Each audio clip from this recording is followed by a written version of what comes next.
realize that time is really the only currency that matters. And I love movies so much. I love storytelling. I love it. And there's something about this that spoke to me, and it stopped. It never shut up. And I just thought, okay, I think I'm supposed to go in this direction.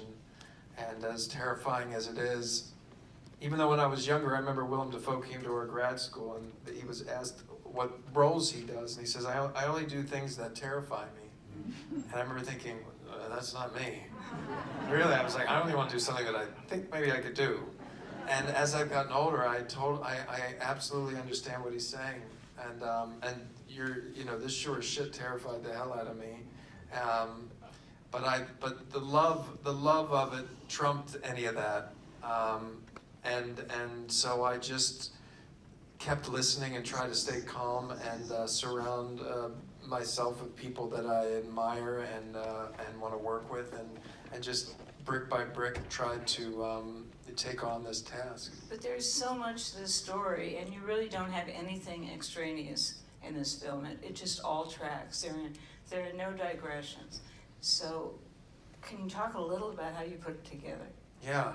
It was wonderful. It was wonderful to have an anchor. You know, you search for an anchor as a writer of what the story could be, and that anchor was this relationship between these two people. And it felt like a big enough of a mast so the ship won't sink. I'm going to do like 18 metaphors in one sentence. So that the football play doesn't hit home plate in the right time that the oven goes off before it burns.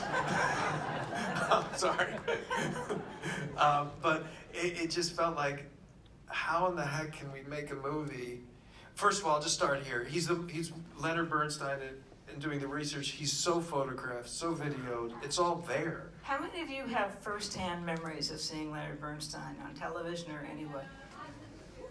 Okay, you live in Fairfield. So that's a lot. So in doing the research, that Senna documentary is so incredible. And I thought, well, they're never going to make a Senna movie because they just made one out of all the footage. Yeah. And they could do that with him in various ways. But one thing I felt, so what can I offer? Well, this relationship I found very just fascinating, and I found myself reacting to this marriage as I was learning about it and being angry and taking one side, or also being blown away by the audacity and boldness of this unabashed way of living. At the same time, how could this person put themselves in this? But I just found myself thinking and feeling so many things. I thought, here is an anchor for the movie. And if we could, and the melody with which they spoke, these audio recordings of Lenny and Felicia, there's one of them regaling people about their wedding night, and they're just talking over each other, and you just want to be in that room. It was so infectious, and I thought, oh, there's a melody to the way it's music.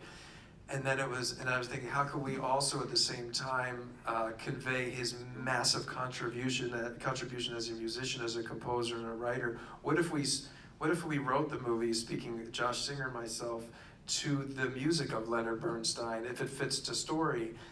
And also deep back in my mind, I thought, I'm not sure that if we're going to tackle this subject, that it can be an orthodox structure anyway. So once these two pillars of it being sort of one musical element and a movie about these two at the core, well, whatever that was, just stopped. And then, I think it was the air conditioning, yeah. Another part of music that just stopped. And then that felt like, oh, we could also show, just by the doing, by the playing, Lenny would also, I remember he was asked about how do you describe a note. He said, you can't describe it, you just have to play it. And that's how you experience it. And my hope was we made a movie where we were playing his music, so you were just experiencing the gift in real time as you're watching the movie. That was what we attempted to do. Yeah. I think people are so used to kind of cookie cutter, uninteresting biographical films that some of them don't quite get what this is about. That all they see is the biography, and why isn't this in here, and why isn't there more music, and whatever. And it is so much about those people and anybody really who enters into something expecting more of himself or herself than turns out to be possible, and then has to live with the consequences. And you show that so well over time that I'm very glad Carey Mulligan isn't here, only because we get to talk about her behind her back. That will be the performance she's remembered for. She's great with education, and maybe she'll do something better than this. Anything's possible. She's a great, great actress, but that is one for the ages. And I also think it was adorable of her to say that actors who say they don't care about being nominated for awards are lying, and that she's thrilled about this. But the way things have conspired, it's probably not going to be your year. I hope it is, but you know, right now you're in the middle of this very fraught period of time when everybody's sniping at everybody else. And your movie will survive that. You know, 10 years from now, people will know this movie. They're not going to know, my guess is, they're not going to know some of the other things that are in the running. But she is so many different people in the course of this, and that you have to make so many graceful leaps through time with her. And it's all in there if you look. It's all implied. You don't have to spell everything out. There's a big jump from when they finally do commit to when they have the children and are settled in the suburbs. But you don't need to spell all that out. You don't waste any time spelling things out. You could have explained. You know, you could have put in titles about where they were. I didn't know when I first saw it that she chose to die somewhere away from home, because she didn't want to sort of spoil that. She didn't want the children to have the memory of that house of her death, yeah. So anyway, can you talk a little about how you two as actors worked together and got that relationship down? Sure. Well, first of all, you're absolutely right. She's incredible. And the only way we were able to explore cinematically the way we were with allowing scenes to play in one wide shot is all due to her. And I, as an actor, was able to just listen and respond. As we know, you know, it is really true. You're kind of only as good as the person you're working with. If you're open and available to listen, they'll give you everything. And she, particularly in that Thanksgiving Day fight, you know, the dream was for the joke to play. For Snoopy. But I didn't know if we were going to... How did you do that? How did you do that? That was, we put that in after John Baer and his incredible visual effects team. We worked on Snoopy and you built the apartments. We put Kevin Thompson, incredible production designer, built to scale the Dakota apartment, the second floor, and the owner of the apartment was kind enough. I was able to spend Thanksgiving there one year and got a real look and see where Snoopy or whoever was coming by, and then with the visual effects department, we were able to build that Snoopy and sort of find what time period, and wanted the red scarf like his sweater, because hopefully it's like his inflated ego that needs to be tethered.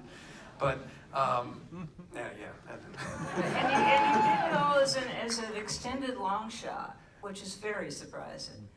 Yeah, it felt like if we had this set up to the joke, which really didn't come until the day, and there was Snoopy, it was like, oh wait, maybe they put the dog, I don't know, like put Snoopy in the vestibule so the dog wouldn't eat it, but then Lenny, why is he so angry that Snoopy's in the vestibule, because it's his day, and then that hope is that, so then the punchline would land. I digress, Carey Mulligan.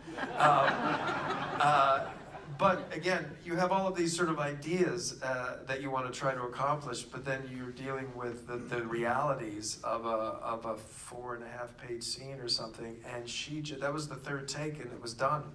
And we went home like a half a day. That was a half a day because she was just so incredible. And where did that come in the process of filming? Were you all in order? No, I wish. No. The first day of shooting was Lenny teaching William. That was the first day of shooting. No, that was not in order, but that was well into the shooting of the film, thank goodness, that fight scene. So we were really, we were cooking rhythmically, and she was just incredible. I remember coming in there and wanting to put my sunglasses on because I didn't really want her to see me and get out of frame as much as I could, because Lenny was aware of the composition of the frame. As the director. But he wanted that drink. Get the drink, go back to the couch. But she wouldn't relent. and told him to take off his sunglasses. She was just, you know, she just made it real all the time in this illusionary world. She was just Felicia, and it was really something to behold. And also, not just the acting. You know, shooting a movie is so difficult, and her joy and her inclusivity of everybody, and her trust in me. It's the only reason that we were able to do what we did in this film. She is the core of the film. You do a lot of things to make the film feel big. That long shot is one of them. Having the paper airplane flight down the flight of steps is another. You've got a crane shot in Fairfield when he's completed the work and he's running toward the house, and there's a sense of a soaring talent and intelligence and love that manifests itself visually as well as through what's on the page. It's just amazing. And that was really, I'm glad you say that. I mean, that was, all that was trying again to create a piece of work that reflected him in some ways. And that idea of that big crane shot in Fairfield was taken from an early idea of his relationship to God. And, you know, God calls him from the heavens when he's living at the top of Carnegie Hall down to bring his talent down to us. And the camera's pulling him at that moment, you know, to the drum beat of On the Waterfront. The camera's ahead of him and then pushes him out. And then as he grows in his stature and is starting to lose his tether, especially her, Tommy Cawthorn, he's brought into this household, this man, into this sort of idyllic white picket fence world that she built for them. That wasn't black and white, now in color. Now he's walking ahead of the camera. And so the camera in the God is sort of, you know, behind him, and then he's there to watch her like Joan of Arc jump and sacrifice herself into the pool. Yeah. But again, we were only able to explore all that because we had this core, this character, this person, this wonderful artist embody all of those elements of the effect of this man on her. Yeah. Did the jump into the pool come from you and Josh Singer, your co-writer, or did she think of that? No, that was from a story that the children told me of when that happened. Lenny finished Mass, and that was where he would compose in that red barn studio off of the house. And he came in, and there's a great photo of Lenny doing it like an accordion with that outfit on, and she jumped in the pool. I think she did it probably for other reasons, but I just thought that was a great thing to. For me, sort of, you know, earlier in the movie, she talks about if she ever feels like she's getting in the way, she wants to just disappear. And she's so pent up, I think, at that point, not even able to articulate to herself and to others what's going on. Even in the fight at Thanksgiving, that's also why we're in the Y, because she hasn't really come to terms yet. It's not until the Palm Court when she talks to her sister, where she's really, that's the reckoning. What's your sister? Sorry, my sister, Lenny's sister, Sarah Silverman. By the way, that was a stroke of inspiration to put her in. I'm so glad she did that. She was incredible. Because you also think about somebody who had to be his sister, yeah. And she just carried that weight. You know, from the moment she comes into that party at Claudia Rao's. You take a lot of the existing things that we know about him and you flip them. My favorite thing you did is take the Edward R. Murrow interview with the two of them, and if you watch the real clip, you just see them from the front, from where Murrow would see them. But you start the scene behind the room, and you make it from their point of view, and it's just about verbatim what they said to him. But by doing it that way, by showing the children being taken away and they're being prepared for this and kind of swanning in, it just reinvents that whole scene. There are just so many smart things in here. Thank you. Yeah. Sorry. That's awesome. Janet Maslin? Whoa. Well, I'm never going to forget this. Another thing that surprised me on this 18th viewing is that it's like it feels like they're kissing all the time. Notorious was just on TV last night. It feels like they're kissing all the time. They're so in love with each other. But I think you just see them kiss once. Isn't that interesting? Yeah, I mean, you just get that, with the smiles, with the closeness, with the intimacy, with the feet up, you know, you get the same feeling without doing it in a conventional way. That's what I love about this so much. Oh, great. Yeah, I mean, it's funny you say that about the feet up. Yeah, there was something about that diagnosis of cancer, and you just... No, I mean the feet up when they first sleep together. Oh, okay. All right. Ring. Yeah. Hello? Yes, but then we also have them dangling when she gets the diagnosis. Yeah. There's something about their feet just together, like children. I don't know. Yeah. Yeah.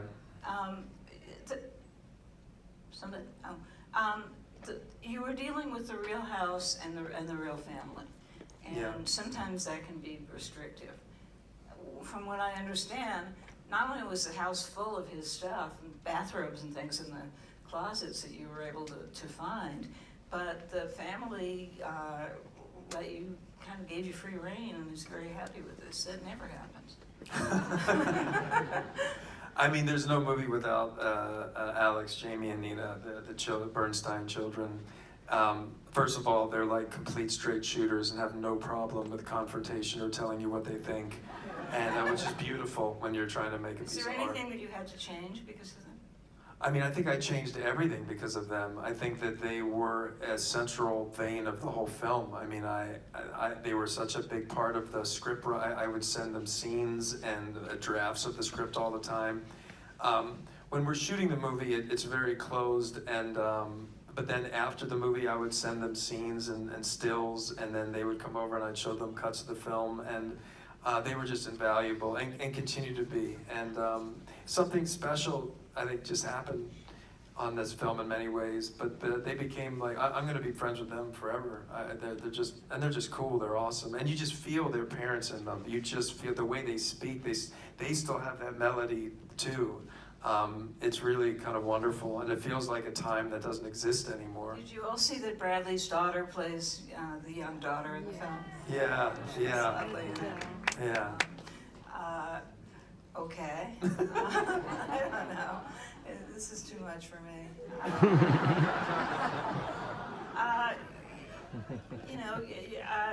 Just everything came together right. A Star is Born was very good. This is in a different league. This really is. I wouldn't even ask you when I was still reviewing. I think you had appeared in one episode of Sex and the City, Right. Or something. They shoot single people, don't they? How do I still know that title? Jake the Downtown Smoker. Your career had started to. I didn't know how to drive a stick shift. They had to send me to Modell's driving school, and I still didn't learn. But you were headed for, how you learned how to act. You were headed for a career in comedy. I didn't know that you had played a raccoon in Guardians of the Galaxy. How could you not know? Oh, and by the way, happy birthday. Oh, thank you. It was his birthday yesterday. No, it wasn't. It was not my birthday yesterday. It was January 5th. Was it? Yeah, yeah. I'm Oh, thank you. Maybe it was. Anyway, so